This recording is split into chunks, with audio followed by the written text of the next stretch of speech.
Hello tout le monde, j'espère que vous allez bien. Alors ne partez pas, je sais que je ne suis pas du tout à mon avantage. En fait je viens tout simplement sans maquillage aujourd'hui pour vous présenter le masque à la boue de chez Sephora, donc que j'avais acheté en solde, que je vous mettrai ici. Et en fait je l'ai acheté et je vous ai demandé si ça vous intéressait d'avoir une vidéo comparative entre le masque à la boue de chez Sephora et le masque à la boue de chez Glam Glow. Et j'ai eu quelques retours qui me disaient que c'était intéressant d'avoir ce comparatif là. Donc aujourd'hui on va faire une vidéo à la fois comparative des deux masques et à la fois un peu crash test du masque Sephora parce que je ne l'ai pas utilisé avant. Là vraiment ça va être la première utilisation. On va commencer d'un point de vue prix. Alors le Sephora coûte 14 € les 60 ml et le Glam Glow coûte 50 € les 35 grammes. Donc bien évidemment il y a une grosse différence. Glam Glow coûte beaucoup plus cher. Maintenant il faut voir si ce prix est justifié ou pas, c'est ce qu'on va vérifier. Alors maintenant question parfum. Alors celui de Glam Glow j'ai tendance à souvent le mélanger avant de l'ouvrir parce que sinon ça se déphase un peu. Alors celui de chez Glam Glow on sent énormément je trouve l'eucalyptus. Ça sent les fleurs, ouais, tout simplement ça sent les plantes en fait. Ouais, c'est pas désagréable. Alors je vais vous montrer un peu comment il se présente à l'intérieur. Donc comme vous pouvez le voir, c'est une sorte de pâte assez liquide. Ouais, de couleur de la boue quoi, donc un peu verdâtre foncé. Et donc ça en fait c'est une miniature que j'ai eue avec mon gros masque le noir.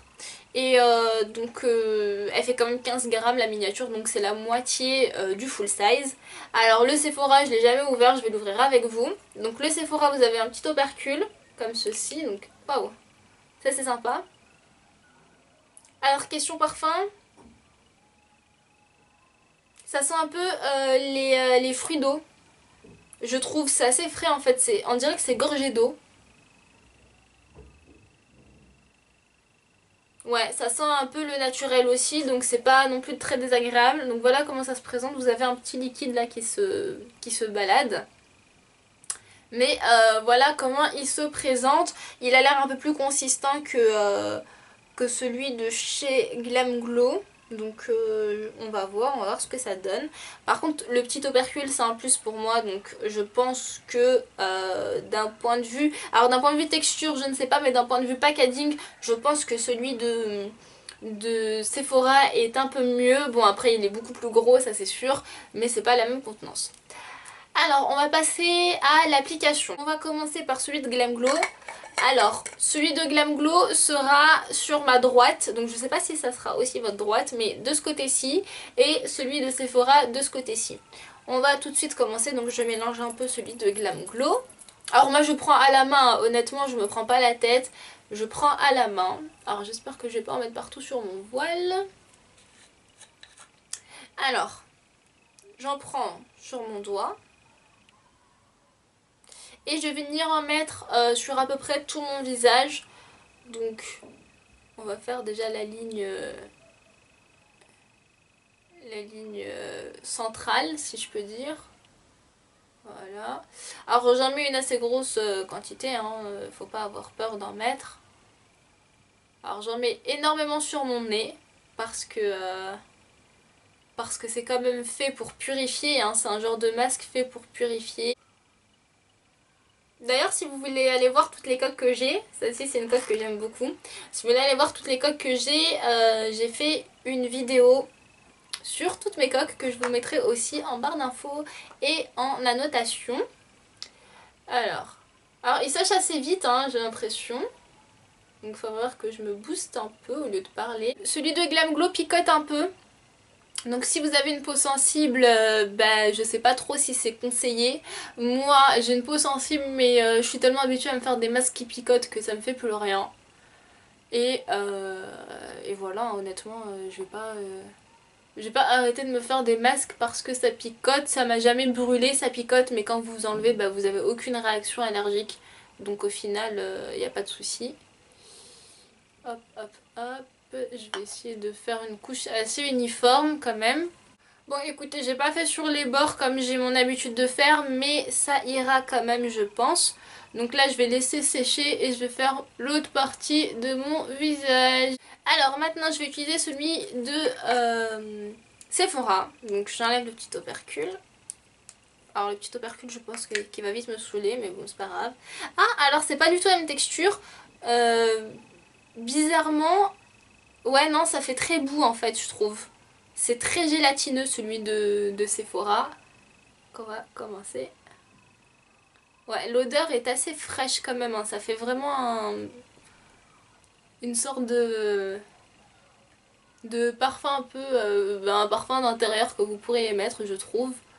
Alors il y a des petites graines j'ai l'impression, je sais pas s'il faut gommer la peau en même temps. Celui de Glam Glow est beaucoup plus lisse j'ai l'impression. Vu que le noir lui sert à gommer réellement, celui-là est plus purifiant. Les petits trucs pour gommer là je les sens bien donc je sais pas du tout si je vais pouvoir gommer mon visage avec ou pas. Honnêtement je n'en sais rien. Je m'en suis mis sur mon voile. Bravo Sarah. Félicitations. Bon. Écoutez je pense que c'est à peu près bon. Je suis très classe n'est-ce pas? Alors, question application. Alors celui-là brûle aussi, hein. Celui-là il picote aussi. Je le sens bien quand même. Il est plus frais sur le visage dans le sens où on sent beaucoup plus l'air passer que l'autre. Ouais, ça je le sens. Question de texture, honnêtement, je dirais que celui de Glam Glow est beaucoup moins gélatineux. Donc ça dépend vous ce que vous préférez. Moi les deux me dérangent pas tant que ça au final. Je vais juste regarder l'heure pour que...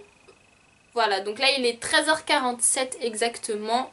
Et je vais laisser les masques. Donc je vais juste refermer celui de Sephora. Alors fermez bien vos masques, hein, que ce soit le Glam Glow ou le Sephora. Fermez-les bien pour que vous puissiez les garder le plus longtemps possible. Parce que ce genre de masque ça sèche à l'air libre comme vous le voyez. Donc Sephora, qu'est-ce qu'ils nous disent ? 1 à 2 fois par semaine appliqué en couche uniforme sur le visage et le cou en évitant le contour des yeux. Masser durant 1 minute. Laissez poser 5 à 10 minutes, le temps que la texture change de couleur en séchant. D'accord, donc il faut quand même masser. Je vais rajouter un peu de masque finalement. Alors, on va le masser un peu. Alors, les petites particules gommantes ne servent à rien d'après moi. Là en tout cas tel que je le ressens, parce qu'elles sont trop petites et que malheureusement ça ne gomme pas. Il n'y a pas d'effet gommant. Moi en tout cas je le ressens pas l'effet gommant. Alors peut-être que je vais le ressentir après quand je vais laver mon visage, mais actuellement là le fait de gommer ça ne sert à rien.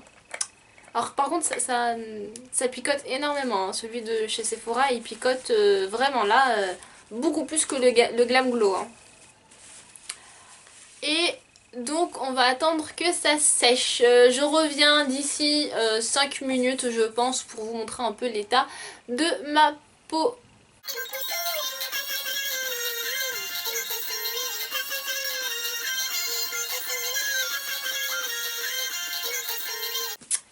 Alors ça fait 10 minutes que je les ai sur le visage tous les deux.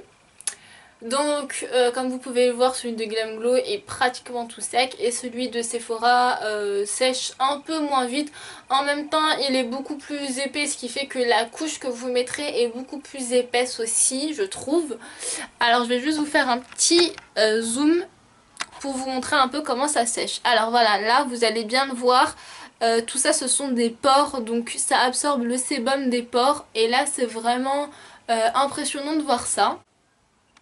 Alors voilà, là sur le menton, comme vous pouvez le voir, donc celui de Glam Glow a bien absorbé le sébum qu'il y a autour sur le menton et celui de Sephora un peu moins.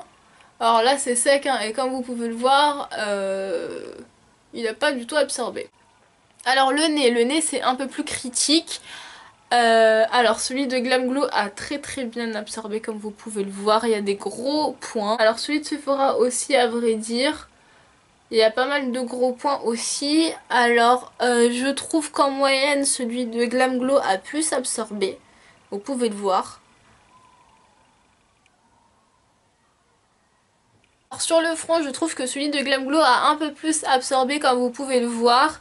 Celui de Sephora a très peu absorbé les pores. Là de toute façon bon voilà, ça a pratiquement séché. Je vais attendre que ça sèche totalement et je vais aller me nettoyer le visage et voir un peu ce que ça donne. Donc là déjà rien que voir le masque séché, je trouve que celui de Glam Glow absorbe un peu plus les impuretés. Maintenant faut voir lorsqu'on va nettoyer le visage. Donc je vais juste passer mon visage, nettoyer les masques avec de l'eau tiède tout simplement. Alors me voilà revenue après avoir nettoyé les deux masques. Donc je vous rappelle, côté droit c'était le Glam Glow et côté gauche c'était celui de Sephora. Alors après avoir lavé ma peau, donc juste rincé les deux masques, je trouve que c'est à peu près pareil. Déjà côté douceur de la peau, je trouve que c'est assez comparable. Sur les ailes du nez, je dirais quand même que celui de Sephora m'a fait une peau un peu plus douce. Ouais, je dirais que Sephora m'a fait une peau un peu plus douce. Alors ma peau ne tiraille pas tant que ça au final, que ce soit l'un ou l'autre. C'est assez comparable. Ouais, non, c'est assez comparable, elle me tiraille pas tant que ça. Point de vue nettoyage des points noirs. Alors j'avais quelques points noirs sur le nez et sur le menton et je trouve que c'est assez comparable des deux côtés. Ça m'a nettoyé de la même manière, pardon. J'ai toujours un peu de points noirs de chaque côté, alors comme quoi l'effet gommant un peu de chez Sephora ça marche pas vraiment, parce que je vous l'ai dit, les grains de toute façon sont trop petits et ne sont pas du tout abrasifs pour ça. Donc ça reste, enfin il y a un peu de points noirs qui restent, mais des deux côtés c'est la même chose. Ça a vraiment diminué les points noirs, mais non vraiment c'est assez comparable. Donc si je dois faire une conclusion, je dirais que oui, Sephora a sorti le dupe de chez Glam Glow. C'est vraiment comparable niveau résultat. Je trouve que la texture de chez Sephora s'est nettoyée plus facilement parce que justement elle était un peu plus gélatineuse. Donc dès que j'ai mis l'eau sur la face Sephora, tout de suite ça c'est redevenu onctueux. Ah, mais en tout cas celui de Glam Glow, voilà, elle a été un peu plus difficile à nettoyer. Mais sinon c'est assez comparable. Donc pour vous dire honnêtement, oui, pour moi c'est un dupe pratiquement parfait. Si vous avez celui de Sephora, n'achetez pas celui de Glam Glow, ça sert à rien. Et si vous avez celui de Glam Glow, ne l'achetez plus, essayez celui de Sephora et vous verrez qu'il y a pratiquement, voilà, pas de différence entre les deux. Après là c'était vraiment un crash test pour celui de Sephora, je l'ai pas utilisé avant donc je ne sais pas ce que ça donne sur la durée. N'hésitez pas à me dire si vous voulez d'autres tests de dupes comme ça, d'autres battles entre guillemets entre différents produits. Citez-moi les produits, citez-moi le type de produit ou même les marques si vous en avez en tête et je ferai ça, il n'y a aucun souci. J'ai beaucoup aimé tourner cette vidéo donc il n'y a pas de souci là-dessus. Donc je vous dis à très vite dans une nouvelle vidéo.